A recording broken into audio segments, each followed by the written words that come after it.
Hello everybody, welcome back to Ray's World. Thank you guys so much for being here. If you are a new subscriber, thank you very, very much for checking out the channel. I really do appreciate you.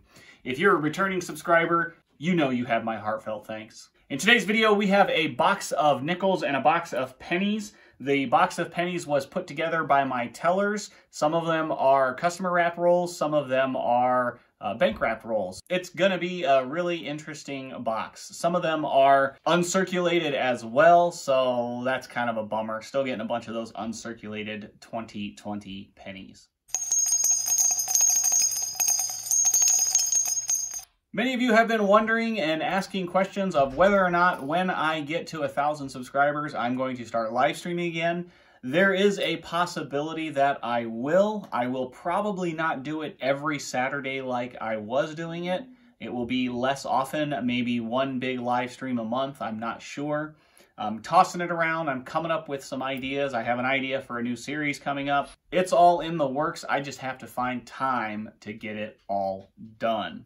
The only other thing I wanted to say before we get into this hunt is I am pretty close to that 1,000 subscribers, and you bet I'm going to do a 1,000 subscriber giveaway. So details on that are going to be coming really, really soon. I got some cool ideas for the giveaway once we hit 1,000 subscribers. Let's get into the hunt. Let's see what we can find. All right, well, let's just get started and see what we can find. We'll start with nickels just because they're closer. The pennies have a lot of uncirculated pennies along with them, and I do have a wheat penny ender, so that will be really cool.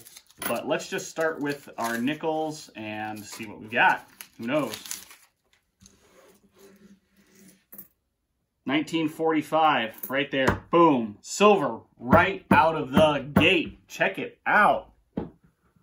Boom. Silver.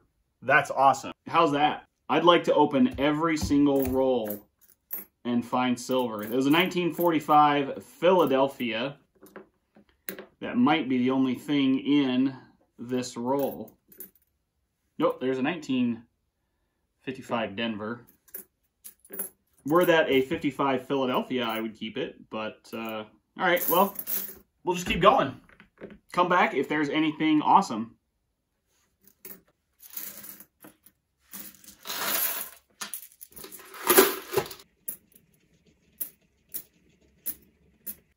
Okay, like 9 rolls in, and I finally got another find. It's a 1949 Philadelphia. So much for a silver in every roll. Bummer. Okay, I just unrolled this, and it looks like another silver. So 2 silvers, another 1945 Philadelphia. Was that what the first one was?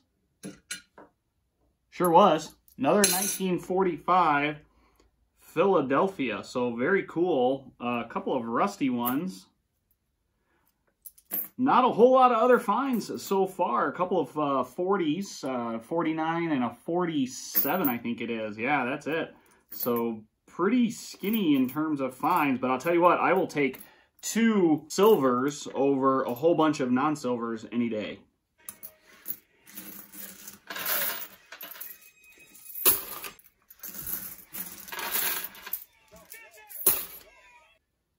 A little over halfway, and we finally got our first Canadian, a 2000.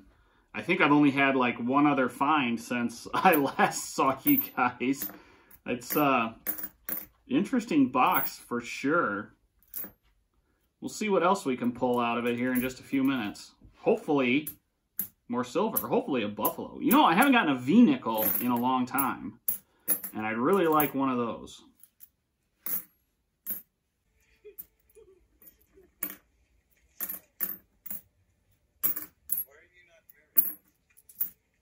And number 3, a 1943 Denver. 1943 Denver.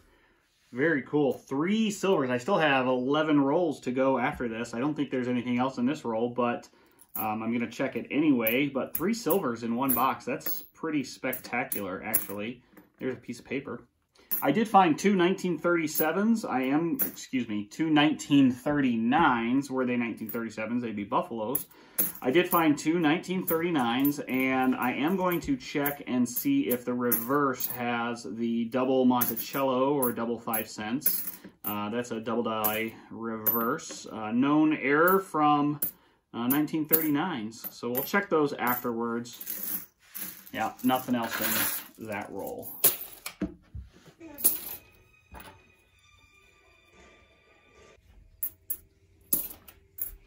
Oh, cool. So you're looking at frequency, like. All right, well, that is all of our nickels. I'm going to go ahead and jump into the pennies. Let's grab a box here and scoot them a little closer. This box of nickels actually turned out to be a whole lot better than the last half of the box turned out to be a whole lot better than the first half. As you can see, I've got quite a bit of finds. I got another Canadian, of course, those 3 silvers right there. Some 39s, I got 3 of those, and some other 40s. So yeah, very cool. Here are the pennies. Now, here's that one. This is from the Federal Reserve, and it's a wheat penny roll. All right, so let's see. There's a really nice 1959 Denver right there. That's a 1956 wheat penny, so very cool. We'll lay them out. Oh, whoa, oh my goodness. Holy cow. Okay, there's a 61, there's a wheat penny, a 70, a wheat penny, a wheat penny, wheat penny, wheat penny, wheat penny, wheat penny, wheat penny, wheat penny, Weedy, weedy, weedy, weedy, weedy, weedy, weedy, weedy, weedy, weedy. Some more 59s, some 70s, but there's a weedy, a weedy, a weedy. There's another weedy, weedy, weedy, 3 of them. A weedy, a weedy, a weedy, and a weedy. Holy smoka. There were more wheat pennies in that roll than there were non-wheat pennies. These are all wheat pennies from that roll. Holy cripes. Wow. Those are all wheat pennies. And these are like uncirculated 59s. There's a 60, a 70, 71, 64, 59. Oh, there's a wheat penny right there. I almost missed one. Holy smokes. A 61. That's pretty incredible. My bucket's full. Let's get a bag, and we'll just use a bag for all of my returns. That is more wheat pennies in one roll than I typically have in an entire box. Let's just open one more roll real quick and see if we have some similar results. And that would be awesome. There are a bunch of uncirculated rolls in here. But man, it would be awesome if I saw that many wheat pennies show up. And I'm not seeing it. Maybe it was just one roll. Yeah, none in this roll. No wheat pennies in this roll. So I will definitely come back if I get another roll like that. Holy cow.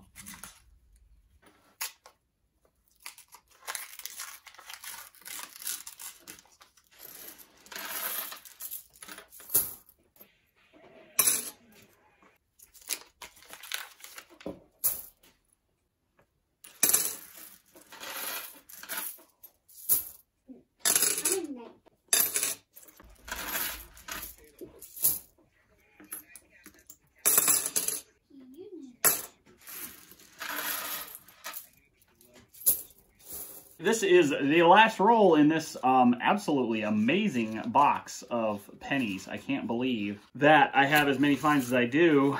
Not only that first roll that absolutely astounded me, but the remainder of the rolls have been really good. Quite a few Canadians, but let me tell you, quite a few wheat pennies as well. So I think yeah, that's it on finds. So I'll tell you what I'm going to do is I am going to organize everything. I have not really even looked at the years on these wheat pennies, but I'm going to organize everything. I'm going to get you a nice close-up, and we'll take a look and go over everything that we found in this box of nickels and the box of pennies. Stay tuned for just a minute. Okay, so here we go. Holy cow. Let's start with the nickels. I had 2 Canadians, a 2000 and a 2011, 3 of the 1939s, 4 1941s, a 1946, 4 1947s, a 48, and 2 1949s. Come back to those.